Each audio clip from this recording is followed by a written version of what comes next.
Hello everyone, स्वागत है आप सभी साथियों का टीए स्टडी एग्जाम्स परिवार में। आशा करता हूँ सब लोग बढ़िया होंगे और स्टडी भी बहुत अच्छे तरीके से कर रहे होंगे अपने अपने एग्जाम की।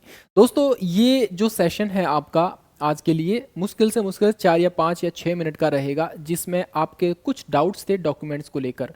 आप सभी को पता है, ऑलरेडी हम लोग डिस्कस कर चुके हैं कि सीआरपीएफ में ट्रेड्समैन की 9175 वैकेंसीज आपके लिए कह सकते हैं। इसका रजिस्ट्रेशन 20 तारीख से यानी 20 अप्रैल से स्टार्ट होने जा रहा है। बट उससे पहले आपके मन में डॉक्यूमेंट्स को लेकर बहुत सारा डाउट बना हुआ है, तो आज इस सेशन में वही डाउट मैं क्लियर करने वाला हूं। तो सेशन को थोड़ा सा ना ध्यान से और टकटकी लगाकर देखना, सारे डाउट्स एकदम अच्छे से क्लियर हो जाएंगे। पहली बार चैनल पर आए तो चैनल को सब्सक्राइब कर लेना, इसी तरह की अपडेट हम आपके लिए लाते रहते हैं।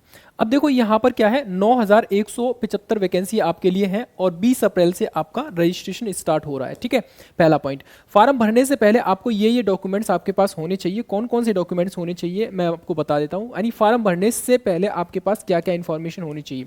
सबसे पहली इन्फॉर्मेशन आपको पता होनी चाहिए आपकी रजिस्ट्रेशन की डेट।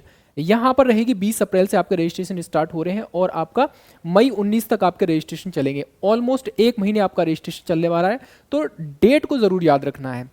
ऐसा मत कर देना कि तुरंत 20 तारीख को आप जो है रजिस्ट्रेशन स्टार्ट हुए तुरंत कर देना। नहीं, जब तक आपको पूरी प्रॉपर तरीके से जानकारी ना हो और कहीं भी कंफ्यूजन हो तब तक स्टार्ट मत करना। ठीक है, 1 दिन 2 दिन अभी ले लीजिए, कौन कौन से डॉक्यूमेंट्स हैं जरूरी हैं उनको रेडी कर लीजिए। उसके बाद जो है आप अपना फॉर्म भर दीजिए और जल्दी कर देना, इस फॉर्म को भर देना। ठीक है, चलिए यहां पर ये चीज याद रखनी है आपको। अब दूसरी इंपॉर्टेंट चीज यहां पर ये रहेगी, यहाँ देखो, यहां पर जो योग्यता दे रखी है वो इस तरीके से दे रखी है कि भैया भारत का नागरिक हो। अयोग्य कह सकते हैं, अयोग्यता कोई भी अभ्यर्थी पात्र नहीं होगा। कौन सा, जो ये डॉक्यूमेंट्स मतलब कह सकते हैं पॉइंट्स दे रखे हैं, इनको पढ़ लेना आप आराम से। मोस्टली सभी लोग कैंडिडेट एलिजिबल रहेंगे। ठीक है, आयु सीमा की जब हम बात करेंगे तो आयु सीमा जो है सिपाही चालक के लिए यहाँ पर 1/1/26 यानी 1 जनवरी 2026 को 21 से लेकर 27 वर्ष आपकी उम्र होनी चाहिए। मिनिमम 21 वर्ष, मैक्सिमम 27 वर्ष होनी चाहिए। यानी उसका जन्म 2 जनवरी 1999 के बाद जन्मा हो और 1 जनवरी 2005 के पहले जन्म ले चुका हो वो व्यक्ति। दोनों डेट इसमें इंक्लूड रहेंगी, पहला पॉइंट। दूसरा पॉइंट यहाँ पर दे रखा है बाकी की जो ट्रेड दे रखी है, लाइक जैसे मोटर मैकेनिक्स है, मोची है, बढ़ई है, दर्जी है, ब्रॉडबैंड है, पाइप है, माली है, विगुलर है, आपका पेंटर है, रसोईया, इन सब के लिए 18 से लेकर 23 वर्ष इन्होंने एज मांगी है। और सेम क्राइटेरिया यहाँ पर रहेगा कि आपकी जो एज है 1/1/26 को 18 मिनिमम और मैक्सिमम आपकी 23 वर्ष होनी चाहिए।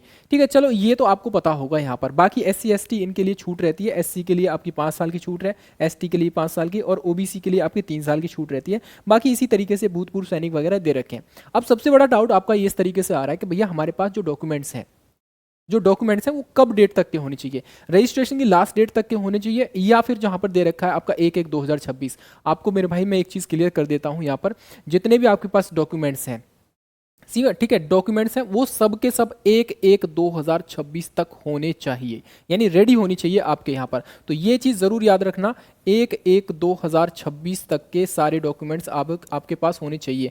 आपका डाउट था यहाँ पर भैया क्या ड्राइविंग लाइसेंस, जी हाँ, DL भी आपका 1/1/2026 तक का होना चाहिए।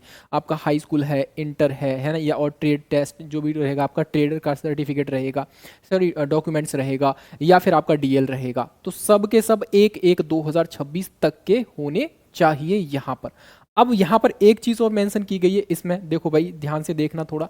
यहाँ मेंशन किया गया भैया कि SC और ST और OBC या EWS ये अगर लाभ लेना चाहते हैं तो निर्णायक तिथि ऑनलाइन आवेदन प्राप्त की अंतिम तिथि से 19/5/2026 यानी 19/5/2026 तक का आपके पास आपको सर्टिफिकेट होना चाहिए। डॉक्यूमेंट्स नहीं, डॉक्यूमेंट्स तो आपके लगेंगे वहां तक के। ठीक है, आप ये सोचो, देखो भाई डॉक्यूमेंट्स आपके 1/1/2026 तक के लगेंगे यहाँ पर तक के। ठीक है, लेकिन आपका जो सर्टिफिकेट है, जो कास्ट सर्टिफिकेट है, वो इस डेट के पहले का होना चाहिए। अब इसमें भी थोड़ी सी कंडीशन सुन लो और समझ लो।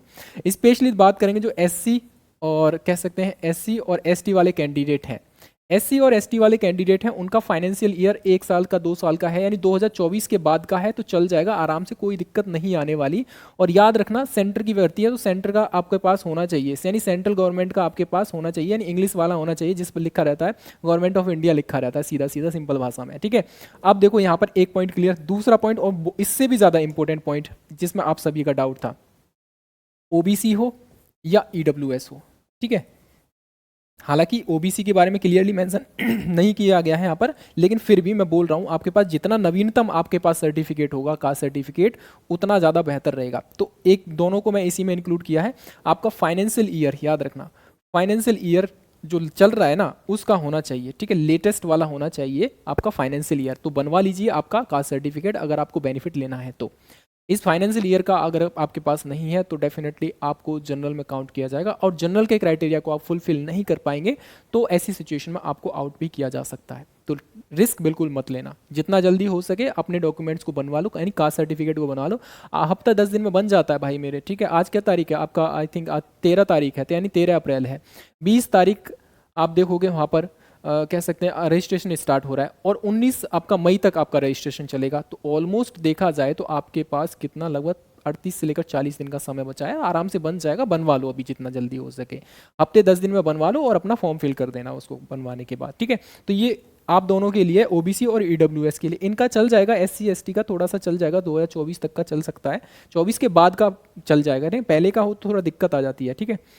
तो इस तरीके से आपको ये सारे डॉक्यूमेंट्स याद रखने हैं, ठीक है। डॉक्यूमेंट्स और सर्टिफिकेट दोनों में डिफरेंस होता है, ठीक है। डॉक्यूमेंट्स में ही आपका डीएल आ जाएगा, सर्टिफिकेट नहीं है वो आपका। सर्टिफिकेट कास्ट वगैरह ये सब होता है, ये चल जाता है। और इसके अलावा लिविंग सर्टिफिकेट वो कभी का भी हो, चल जाता है। लेटेस्ट हो तो ठीक है, मतलब कंप्यूटराइज्ड हो, ऐसा ना हो कि भाई 2014-15 का पुराना हो, हाथ का बना हुआ हो, ऐसा नहीं होना चाहिए। डिजिटल वाला होना चाहिए, ठीक है आपके पास, वो कभी का हो चल जाता है ना। क्या कह सकते हैं लिविंग सर्टिफिकेट। यहाँ पर आपकी शैक्षणिक योग्यता दे रखी है ऑलरेडी, आप लोगों को मैं ये सारी चीज़ें बता चुका हूँ किसको क्या चाहिए। यहाँ पर ड्राइविंग के लिए, आपके मैकेनिकल मोटर के लिए, आपका अन्य सभी ट्रेड के लिए क्या क्या चाहिए होगा, वो सारी चीज़ें आप भी देख लीजिए। यहाँ पर सारी चीज़ें मैं ऑलरेडी प्रीवियस सेशन में बता चुका हूँ, ठीक है। आपकी जो भर्ती प्रक्रिया है आपकी, आई थिंक ये 5 चरणों से गुजरने वाली है। पहले चरण में क्या होगा भाई मेरे, यहाँ पर आपका पीईटी होगा, पीईटी में आपकी रनिंग होगी। रनिंग में क्या क्या होगा ऑलरेडी मैं बता चुका हूँ। और पीईटी क्वालिफाई जो कैंडिडेट करेंगे उनका उसी दिन आपका पीएसटी हो जाएगा, यानी हाइट वेट माप लिया जाएगा, चेस्ट वगैरह माप ली जाएगी।